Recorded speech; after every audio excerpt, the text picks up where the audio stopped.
Alrighty, I'm Anthony Asher, and you're watching Asher Brothers Outdoors. I want to thank everybody for taking the time out to watch this video. We're going to show you today, talk a little bit about baits and lures. First of all, we're going to start out with eye appeal, lure holders and whatnot.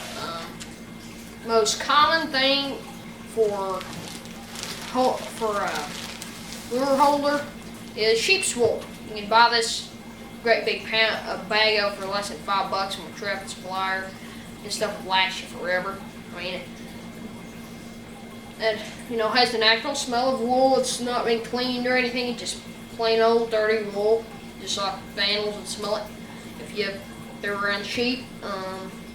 It's attractive to the animals. I mean, the woolly smell is attractive to the animals in the first place, but it's also great for holding lures. Helps keep the scent there longer during nasty weather conditions. I mean, we use this at a lot of our sets. It's real cheap. You can buy a bunch of it and it'll last you forever. I'm going to tell you right now, before you use any of these eye appeal or anything I'm going to show you in this video, check your state trapping regulations, because some of this is illegal in some states. Most stuff's illegal. Texas, all the stuff I'm showing you out here is illegal in Texas, but I don't know if it's illegal in your area. Feathers are legal here in Texas, but in some states are not. If you want to trap bobcats, you want some feathers. The best I found are white feathers. It has a lot of eye appeal. Very first season, I caught 4 bobcats, and 3 of them were caught on feather sets. We'll do a video on this channel on how to do that set, but I was using white feathers. That's great. And the very first feather set I ever made, I caught 2 bobcats on. Boom. One the first night, one the night after that. So that's pretty effective for bobcats. Gray fox. My brother caught his first coyote at a feather set. This is what we we're going to be using this season to handle our baits and lures with. It's a dandelion puller or something. You can buy these things at the hardware store, garden supply store, wherever. Got this idea from the Trapping Time TV show. He's using this. I'm going to try it out. I mean, you don't have to worry about getting your hands dirty with this. Just grab it, throw some down the hole. Another great thing especially for lure application, is Q-tips. You can buy, this is a 375 count, and you can get it for about $3.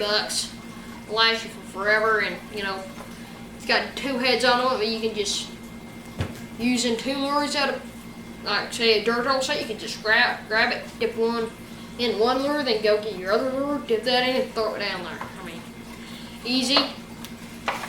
Effective. I mean, they're cheaper than all get out, or if you just dip it into your lure bottle and apply it, say a charged stump set. With these charged stumps, this is one of my most productive sets. This is not nothing I came up with. You've probably seen it before. We've done videos on our channel about how to make them, but I mean, these charged stumps have a lot of eye appeal. Especially if you put them on the edge of a field or something. And it'll stick out like a sore thumb. Animals come over to check it out. I found that curiosity lures work best at these sets. Say a caster-based curiosity lure works pretty good. Like say whether it be Martin Jones Canine Candy. I had a lot of success using that lure on charged stumps last year, or I've heard that the Cots Bros Evanescence lure is real good on these as well. So, another great thing, bones. Like you get these old bleached bones, like these T-bones here. You can't see it, but there's a hole out here where the spinal cord used to run through the vertebrae. And you just ram that in the ground behind your backing. The bleached bone will stand out. Put your bait lure in your sheep's wool right up inside there. Protects from the rain and stuff somewhat, and productive set. We found a good set. If you have a lot of nasty weather, it probably won't work too good for you, but this is also one of our best producing sets. This is just a bone, leech bone. It's, you know, over the ages, it's just all the marrow's gone out of it. What we'll do is kind of dig it sort of like a dirt hole about that deep, maybe an inch. And then you dig a smaller hole, just big enough to ram the end of that bone in there. Where it's sticking out, we'll put our bait lure down there and tell you what. My brother slammed the daylights out of the coyotes last year using that set. He said that a bait and a food lure works best with these sets. In fact, I caught the very first coyote of the season on one of these sets. Bobcat trapping, they love big and flashy things. We had a friend, he has a YouTube channel, just look up Ryan Watson on YouTube, he has his channel there. He sent us these. Well, it is a DVD, like an old disc. We got some feathers, string of feathers, some Christmas tinsel, and then we just added some of the stringy, shiny Christmas stuff. And then we put it up on this wire. It'll hang like, you just ram that in the ground behind your Bobcat set. And they'll see that flapping around, they'll come check it out, you know. You ever heard of curiosity killed the cat? Well, that's especially true with bobcats. So, or you can just get these and hang them on the tree above your set. See that, like if you're on a brushy edge of a field, that's a great place for bobcats anyways. But if you hang that up in a tree or something, you'll be able to see that from across the field, come around and check it out, and get them. As for baits and lures, it's, you know, common sense, you know, gland lures work best during breeding season when all the animals are traveling around looking for mates. They're productive all year round, but best during breeding season. When you're using food lures, which is a favorite of ours, because around here it's dry, there's not very many prey species, and the animals are practically always hungry. I wouldn't advise using food lures during the hot times of the year if you're trapping, doing ADC work or something, because it's so hot, you know, nothing wants to eat, you know. Like, you probably know it yourself when you're working or something, you're out in the heat, and you just get back and like, I don't want to eat, you know, you're not hungry. So animals are the same way, you know, they don't really just want to care to stop a curiosity lure or a gland lure. And best during those times. During the cold months, collars, food lures are probably going to be your best producing ones, because the collars, you know, it'll really reach out in that cold weather. And the food lures, you know, it's cold, they're hungry, they're looking for food. At least that's my thinking on that part. Curiosity lures, good all around. If I could only go with two lures, from now on it'd be food lures and curiosity lures. This is what I found most productive for me. As for baits, you know, they're not going to be as productive as lures. It's just the way they are, but I'm not saying don't use baits. I like baits. I mean, the lures, you're going to have, you know, they spark different, well, how should I say it, natures of the animal, I guess you could call it, like, you know, food lures, you know, that appeals to how hungry they are and that type of stuff. The baits, they usually have a food, they're more like a food lure, a bait, except they're not as loud. But if you're a beginner, you may be thinking about making your own bait and lure. Don't go that way. I talked to a seasoned trapper. He's from, I believe, Michigan. And he said he tells all beginners, don't try to make your own bait and lure. Because there's so many things that can go wrong when you're a beginner. Say, you know, you may have wrong locations, not bedding your trap right, not good baits and lures, bad looking sets, so many things. But if you buy the good commercially made stuff that has been proven to work, then you can X out that bad baits and lures, you know.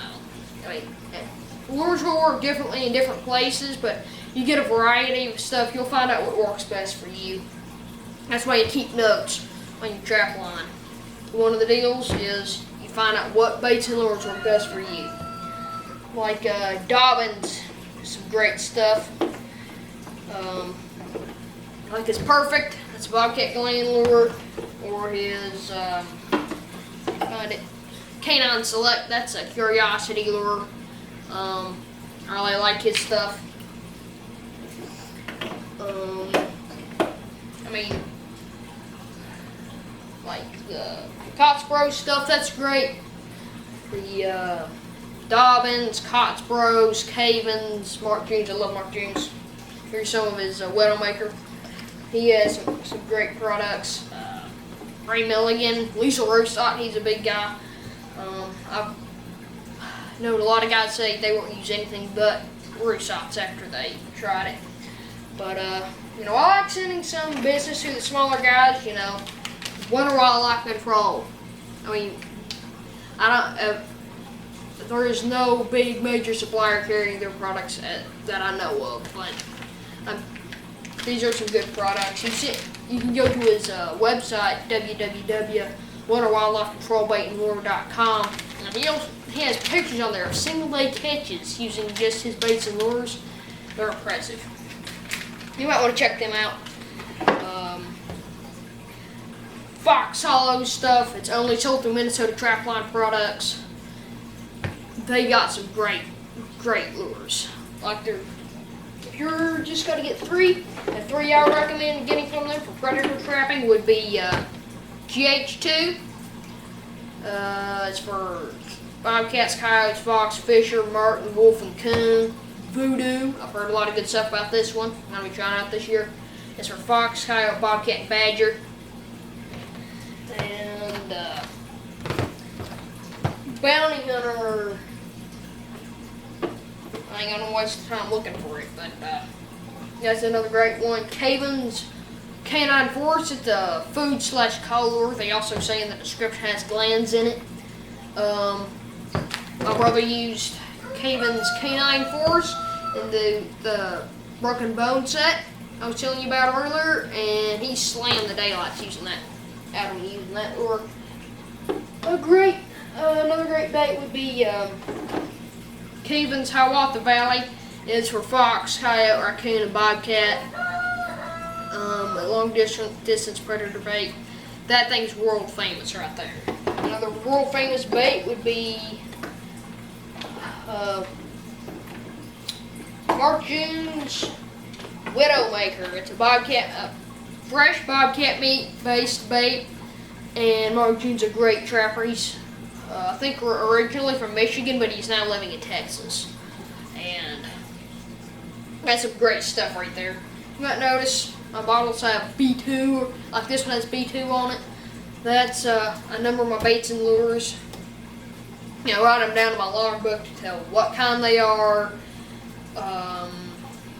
what the name is, what type they are, whether it's a paste, chunk, liquid, whatever, what it's for, and then I'll number it in my logbook. And then number it there, so when you're looking through your bait and lure bag, you can just look out on it. B2, you know, it's on the top, you can just pop it right out, you know. And that helps you keep good inventory of your baits and lures, and helps you find, you know what they're for, what type they are, all that. That's my Trapper's Advantage Jumbo logbook. I sell it, but you know, you don't have to have that fancy logbook for that. I mean, if you don't, you could use a notebook. I mean, I just made it to be a little handy, fast, organized. But you know, if you don't want to spend the money on getting a logbook, then you know, notepad works just fine. Wayne Derrick stuff. I'm telling you, that stuff slams the daylights out of him. You probably haven't heard of him, but he is a trapper out of New Mexico, and you want to check his stuff out. It's www.derricks-nm.com. We've tried his stuff. We haven't tried them all, not by a long shot, but everything of his we've tried has produced either a bobcat and either a coyote and or a bobcat. His stuff is great. If I could only use three makers, baits, and lures right now, Derrick's would definitely be on the list. But I'm not saying anybody's is better than another person's. Not by a long shot. But like Winter Wildlife Control. It's bait. It's great stuff, but it's. I'm not saying it's better than so and so's over here. You know, they're all great baits and lures. Some just work better at different places, differently in different places, stuff like that. You know, you never know. I mean, there may be a world famous bait, you try it and it doesn't work very good for you, but then you get one that nobody really knows about and it works really good for you. Or you can get a bait and lure, works really good, you go 5 miles down the road and nothing seems to be interested in it. I mean, it's just weird. I guess just the differences in the animals, so I better shut up and quit yakking because this video's getting a little lengthy and you're probably getting tired of me yipping. So, I want to thank everybody for watching. If you like this video, please subscribe. Share this video. I want to thank everybody for watching, and I want to thank Ernest Winter from Winter Wildlife Control Bait and Lure. He sent me some baits and lures the other day for free. Thank you, Patrick, for mentioning. I mentioned some of his stuff in one of my latest novels, and he sent me a thank you package. I want to thank him again for that. So, hope this, if you're a beginner, hope you got some ideas about bait and lures. I mean, you can't go all by reviews online. I mean, some people, you know, they may, you may be looking at the reviews of a lure, say it's Hiawatha Valley. You know, maybe a whole bunch of, they say, oh man, this is a great bait, and then some say, this thing didn't work at all, animals ran away from it. I mean, who says the person even used the lure? Did he may not have been on location, he may have been presenting his set wrong, there's so many things that could go wrong, you can't just go by reviews. So, but I'm starting to yak too much again. Thank everybody for watching, vote for Donald Trump, and don't forget to subscribe. Thanks.